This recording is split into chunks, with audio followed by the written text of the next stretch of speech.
Proper risk management सिखाने वालों। अगर आप लोग भी ट्रेडिंग करते हैं तो प्रॉपर रिस्क मैनेजमेंट सीख लेना। सारा कुछ सिखाऊंगा इसी वीडियो में, नोट्स जरूर बनाना। आओ वीडियो करते हैं गाइस स्टार्ट। एक ट्रेडर के लिए सबसे ज्यादा इंपॉर्टेंट होता है मार्केट में लंबे समय तक टिके रहना या सरवाइव करना। और आप मार्केट में लंबे समय तक तभी सरवाइव कर सकते हैं जब आपके पास एक प्रॉपर रिस्क मैनेजमेंट प्लान हो। ज्यादातर ट्रेडर जब इनिशियली मार्केट में एंटर करते हैं तब वे स्ट्रेटजी को ढूंढने में लग जाते हैं कि कोई ऐसी स्ट्रेटजी मिल जाए जो उन्हें लाइफ टाइम पैसा देती रहे। और ये गलत नहीं है। इनिशियली आपको सीखना चाहिए कि मार्केट कैसे काम करता है, प्राइस एक्शन क्या होता है और इसे कैसे ट्रेड करते हैं। लेकिन सिर्फ स्ट्रेटजी से आप लंबे समय तक मार्केट में टिक नहीं सकते, क्योंकि 99% लोग जो मार्केट में बिगिनर होते हैं उनके पास अच्छी स्ट्रेटजी होने के बावजूद वे अपने पैसे को लूज कर देते हैं, क्योंकि उनके पास एक प्रॉपर रिस्क मैनेजमेंट स्ट्रेटजी नहीं होती। इंटरनेट पर ज्यादातर इन्फ्लुएंसर सिर्फ आपको प्रॉफिट के बारे में बताते हैं। बहुत ही कम ऐसे टीचर होते हैं जो आपको लॉस के बारे में बताएंगे।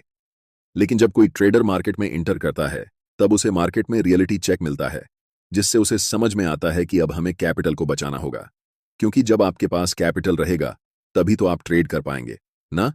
और कैपिटल को प्रोटेक्ट करने के लिए हमारे पास एक वेल डिफाइंड प्लान होना चाहिए, एक well defined risk management strategy होनी चाहिए, जिससे हम अपने पैसों को लूज करने से बचा सकें। इस वीडियो में हम स्टेप बाय स्टेप डिटेल में डिस्कस करेंगे कि मेरा रिस्क मैनेजमेंट प्लान क्या है, आप कैसे अपना रिस्क मैनेजमेंट प्लान बना सकते हैं, आपके कैपिटल के हिसाब से आपको कितना रिस्क लेना चाहिए, आपकी पोजीशन साइजिंग क्या होनी चाहिए और ट्रेड करते समय आपकी रिस्क रिवॉर्ड रेशियो क्या होनी चाहिए, जिससे आप प्रॉफिटेबल ट्रेड्स बना सकें। आप में से ज्यादातर बिगिनर ट्रेडर हो सकते हैं कि इस वीडियो को पूरा न देखें, क्योंकि इसमें ऐसा कुछ नहीं बताया गया है जो एक्साइटिंग हो। पर हाँ, यही चीजें आपको प्रॉफिटेबल बनाएंगी, यह आपके लिए जरूरी है। इसलिए मैं आप सभी से यह रिक्वेस्ट करता हूं कि इस वीडियो को पूरा ध्यान से देखें, पेन और कॉपी ले लें ताकि पूरे वीडियो के नोट्स बना सकें। फिर कभी रिस्क मैनेजमेंट पर वीडियो न देखनी पड़े, क्योंकि यह रिस्क मैनेजमेंट पर एक कंप्लीट गाइड है। अगर आप सच में मार्केट से पैसा कमाना चाहते हैं तो आपके पास एक परफेक्ट रिस्क मैनेजमेंट प्लान होना ही चाहिए। चलिए वीडियो को स्टार्ट करते हैं और सबसे पहले जानते हैं कि हर एक ट्रेड में एक स्ट्रिक्ट स्टॉप लॉस कैसे फॉलो करना है। हम जितने भी ट्रेड लेते हैं, हर एक ट्रेड लेने से पहले हमें पता होता है कि इस ट्रेड में हमें कितना स्टॉप लॉस लेना है और हम कहां मार्केट से एग्जिट करने वाले हैं। बेसिकली हमें पहले से ही मालूम होता है कि हम कितना पैसा लूज करने वाले हैं और क्या हम उस पैसे को टॉलरेट कर सकते हैं। अगर मेरा जवाब हाँ होता है तभी हम ट्रेड में इंटर करते हैं। ज्यादातर ट्रेडर्स जब इनिशियल स्टेज में ट्रेड लेते हैं उनके दिमाग में कुछ ऐसा चलता है कि ये स्टॉक अभी 10 रुपए का है, 15 रुपए जब जाएगा तो हमें 5 रुपए का प्रॉफिट होगा। हम 100 क्वांटिटी बाय कर रहे हैं, इसलिए हमें 500 रुपए का प्रॉफिट होगा।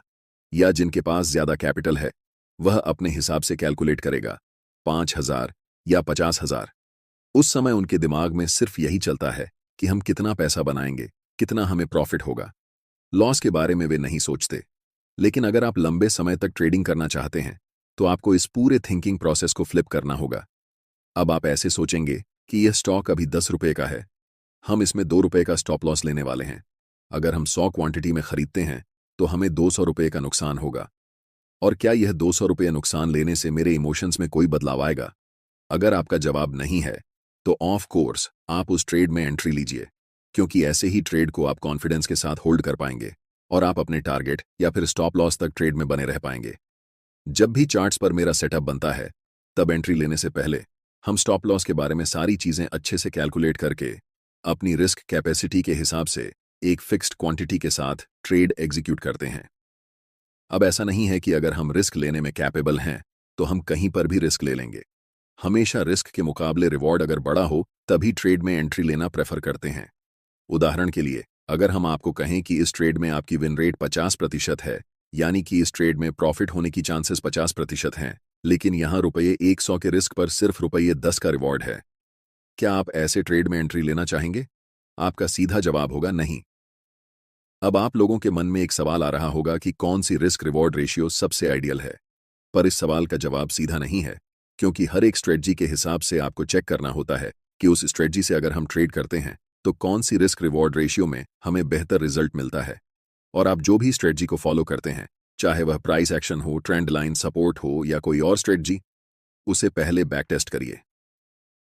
50 से 100 बैक टेस्ट ट्रेड्स में देखिए कि कौन सी रिस्क रिवॉर्ड रेशियो आपके लिए सबसे ज्यादा प्रॉफिटेबल है। आइडियली मैं आपको बता दूं जो मैं फॉलो करता हूं। अगर मैं कोई स्विंग ट्रेडिंग कर रहा हूं तो 1 से 3 का रिस्क रिवॉर्ड रहता है, और अगर मैं इंट्राडे कर रहा हूं तो 1 से 2 का रिस्क रिवॉर्ड मिनिमम होना चाहिए। अगर 1 से 2 का रिवॉर्ड नहीं हो रहा है तो हम उस ट्रेड में एंट्री नहीं लेते हैं। ये मेरा रूल है। आप चाहें तो इसे अपने हिसाब से एडजस्ट कर सकते हैं, मॉडिफाई कर सकते हैं।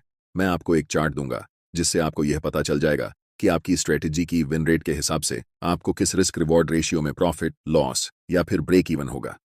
स्क्रीनशॉट ले लेना ताकि आपको दोबारा वीडियो फिर से देखना ना पड़े। अब आपको यह समझना होगा कि हर ट्रेड में आपको कितना रिस्क लेना चाहिए। इसका जवाब हर एक ट्रेडर के लिए अलग हो सकता है। मैं कितना रिस्क करता हूं, आप कितना रिस्क करेंगे, या कोई तीसरा कितना रिस्क करेगा, यह सब आपके कैपिटल साइज के हिसाब से डिसाइड होता है। उदाहरण के लिए, अगर मेरी कैपिटल 1 लाख रुपए है तो मैं 1 से 2% पर ट्रेड रिस्क लेता हूं। और अगर आप एक बिगिनर हैं तो आपके पास बहुत कम कैपिटल होंगे, इसलिए मेरा सुझाव रहेगा कि आप अपने कैपिटल का भी 1 से 2% ही पर ट्रेड रिस्क लें। उदाहरण से समझते हैं। अगर आपका कैपिटल 10,000 रुपए है तो इस हिसाब से आपको 100 से 200 रुपए के बीच में पर ट्रेड रिस्क लेना है। ज्यादा रिस्क क्यों नहीं लेना है यह मैं बाद में बताऊंगा, क्योंकि इसका आपके कैपिटल पर बहुत नेगेटिव इफेक्ट होता है। ऐसे में आपको लग सकता है कि इतने कम रुपए रिस्क करने पर हमारा स्टॉप लॉस बहुत छोटा हो जाएगा, लेकिन ऐसा नहीं है। देखिए, अगर आप फ्यूचर एंड ऑप्शंस में ट्रेड करते हैं तो 100 से 200 रुपए बहुत जल्दी हिट हो सकते हैं, क्योंकि आपका पोजीशन साइज ऑप्शन बाइंग में खासकर सही नहीं रहेगा। लेकिन यही चीज अगर कोई ऑप्शन सेलर करता है तो ऑप्शन सेलिंग में रिस्क पहले से ही मैनेज्ड रहता है, जिस कारण आप सुनते होंगे कि ज्यादातर ऑप्शन बायर्स मार्केट में लॉस करते हैं और ज्यादातर ऑप्शन सेलर्स मार्केट में प्रॉफिट बनाते हैं। ऑप्शन सेलर्स के पास थीटा गेनिंग के अलावा रिस्क मैनेजमेंट का भी फायदा होता है। इसीलिए अगर आपका रिस्क मैनेजमेंट फ्यूचर और ऑप्शंस में सही नहीं बैठ रहा है तो आप इक्विटी में ट्रेड करें, चाहे वह इंट्राडे स्टॉक्स हो या डिलीवरी स्टॉक्स। लेकिन हम जानते हैं कि ज्यादातर ट्रेडर्स मेरी बात नहीं मानेंगे। जब आपका कैपिटल खत्म हो जाएगा तभी आपको समझ में आएगा कि उस समय रिस्क मैनेजमेंट पर ध्यान देना चाहिए था। ट्रेडिंग में जब आपको अपने कैपिटल का 10% से ज्यादा लॉस हो जाता है तो हमेशा याद रखें कि आपको ब्रेक इवन तक आने के लिए 11% प्रॉफिट बनाना पड़ेगा। मैं आपको एक चार्ट दूंगा जिसमें दिखाऊंगा कि जब आप अपने कैपिटल का 1% लूज करते हैं तो आपको 1% ही कमाना पड़ेगा ब्रेक इवन तक पहुंचने के लिए। ब्रेक इवन का मतलब होता है आपके इनिशियल कैपिटल तक वापस आना, यानी कि आपकी लॉस को रिकवर करना। अगर आप 5% लॉस करते हैं तो भी आपको 5% ही कमाना पड़ेगा, लेकिन जब आपका लॉस 10% हो जाता है तो आपको 11% कमाना पड़ेगा। उसी तरह जब आपका लॉस 20% हो जाता है तो आपको 25% कमाना पड़ेगा, और अगर आपका 50% कैपिटल लॉस हो जाता है तो आपको 100% प्रॉफिट कमाना पड़ेगा। तब जाकर आप ब्रेक इवन तक पहुंच पाएंगे।